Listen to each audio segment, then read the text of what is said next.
मीना कुमारी की 1967 में धर्मेंद्र के साथ फिल्म मझली दीदी आई थी, जिसकी गिनती ऋषिकेश मुखर्जी की बेहतरीन फिल्मों में होती है। फिल्म में जिस बालक ने मीना कुमारी के मुंहबोले भाई किशन का किरदार निभाया था, उन्हें डायरेक्टर उस किरदार में नहीं लेना चाहते थे क्योंकि उनकी उम्र बहुत कम थी। लेकिन मीना कुमारी की सिफारिश पर जब इस बालक का ऑडिशन देने का मौका मिला तो ऋषि दा ने पहले ही शॉट के बाद उन्हें लीड रोल के लिए चुन लिया। मीना इस बालक को बेटे की तरह प्यार करती थी और वह भी मीना आपा कहकर उन्हें बहुत लाड करता था। एक्ट्रेस ने काम के दौरान उस बालक को बहुत कुछ सिखाया। फिल्म में इस बालक की एक्टिंग धर्मेंद्र जैसे दिग्गज पर भारी पड़ गई और उन्होंने 10 साल की उम्र में नेशनल अवार्ड जीतकर इतिहास रच दिया। वह बालक आज एक बड़ा स्टार है। उन्होंने मीना कुमारी के गुजरने के सालों बाद उनके साथ अपने रिश्ते पर चुप्पी तोड़ी तो कई दिलचस्प बातें निकलकर सामने आईं। कहानी शुरू करने से पहले अगर आप चैनल पर नए हैं तो चैनल को सब्सक्राइब कर लें और बेल आइकन को दबाएं, मेरी हर कहानी का नोटिफिकेशन आपको मिलता रहेगा।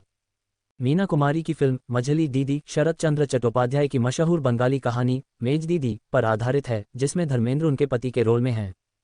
फिल्म में एक 10 साल के बालक ने मीना कुमारी के मुंहबोले भाई किशन का रोल इतने शानदार तरीके से निभाया था कि उन्हें नेशनल अवार्ड नवाजा से गया। उन्हें ये रोल मीना कुमारी की बदौलत मिला था। यह बालक आज एक स्टार है जिसने बॉलीवुड के अलावा तू मैं जैसे मशहूर टीवी शोज में काम किया था। एक बार यह स्टार मीना कुमारी पर बात करते हुए रुआं से हो गए थे, जिनके साथ उनका रिश्ता एक माँ बेटे जैसा था। सचिन पिलगांवकर ने मीना कुमार के साथ काफ़ी काम किया है। जब एक इंटरव्यू में उनसे मीना कुमारी के बारे में पूछा गया तो वे बोले, मीना आपा मेरी जिंदगी का सबसे महत्वपूर्ण हिस्सा थी। मैंने उनके साथ एक फिल्म में काम किया था जिसका नाम है मझली दीदी। हम दोनों का मुख्य रोल था। उसमें धर्म जी भी थे लेकिन वे सपोर्टिंग रोल कर रहे थे। ये फिल्म मुंहबोले भाई बहन पर है। मैं उस फिल्म में बेटे का रोल कर रहा था। वे लीड रोल के लिए बच्चे की तलाश कर रहे थे। सचिन ने जब फिल्म की कहानी सुनी थी तब उन्हें भाई का रोल निभाने का बहुत मन किया, लेकिन वे उम्र में थोड़े छोटे थे, इसलिए डायरेक्टर ऋषिकेश मुखर्जी ने उन पर ध्यान नहीं दिया। वे मीना कुमारी के साथ 2 दिन की शूटिंग कर चुके थे। वे उम्मीद छोड़ चुके थे कि उन्हें ये रोल मिलेगा। सचिन आगे बताते हैं, 2 दिन के काम के बाद वह लड़का उन्हें मिला।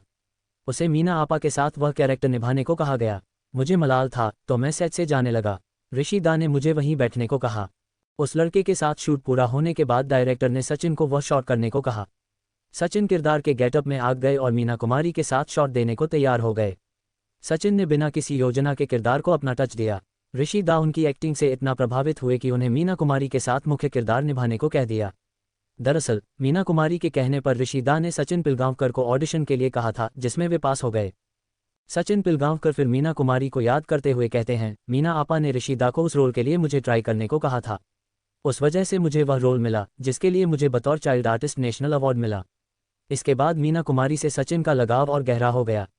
सचिन आगे बताते हैं, मीना कुमारी को बच्चे बहुत अच्छे लगते थे। वे मुझे अपने बच्चे की तरह मानती थीं। मैंने उन्हें हमेशा मीना आपा कहा। उन्होंने मुझ पर रुचि बहुत दिखाई। मीना कुमारी को लगता था कि सचिन पिलगांवकर चूंकि मराठी है, इसलिए उनकी बातचीत में कहीं कहीं मराठी झलकती है। उन्होंने नन्हे सचिन को उर्दू सिखाने का फैसला किया। एक्टर कहते हैं, उन्होंने मुझसे कहा, बेटा मुझसे घर पर मिलने आओगे? मैं कैसे आऊँ, मुझे तो नहीं मालूम आप कहाँ रहती हैं। मैं तुम्हें लाने के लिए गाड़ी भेजूंगी। वे हफ्ते में कम से कम 4 बार अपनी लंबी सी गाड़ी दादर में भेजती थीं। मैं उसमें बैठकर बड़े मजे से उनके घर पहुंचता था। वे 2 घंटे मेरे साथ समय बिताती थीं। उसमें से 1 घंटा मेरे साथ टेबल टेनिस खेलती थीं। मुझे बड़ा मजा आता था। उसके बाद 1 घंटा मुझे उर्दू बोलना सिखाती। मैं बहुत बोर होता था। मीना कुमारी की बातों को याद करके सचिन पिलगांवकर का गला भर आता है। वे रुआं से होकर कहते हैं, मैंने एक दिन पूछा कि मीना आपा, आप जो ये मुझे सब सिखा रही हैं, इन सब चीज़ों से मेरा क्या फ़ायदा होगा? बेटा एक दिन ऐसा आएगा जब मैं नहीं रहूंगी, तुम मुझे याद करोगे कि मीना आपा थी जिन्होंने मुझे ये सब सिखाया, और आज भी मैं उन्हें याद करता हूँ। अगर मुझे उर्दू जुबान आती है तो उन माँ की वजह से आती है। मैं उन्हें बहुत मिस करता हूँ। 66 साल के सचिन पिलगांवकर को लोग नदिया के पार जैसी फिल्मों के लिए याद करते हैं। अगर आपको ये जानकारी अच्छी लगे तो चैनल को लाइक शेयर सब्सक्राइब करें और बेल आइकन को दबाना मत भूलना, मेरी हर कहानी का नोटिफिकेशन आपको मिलता रहे। धन्यवाद।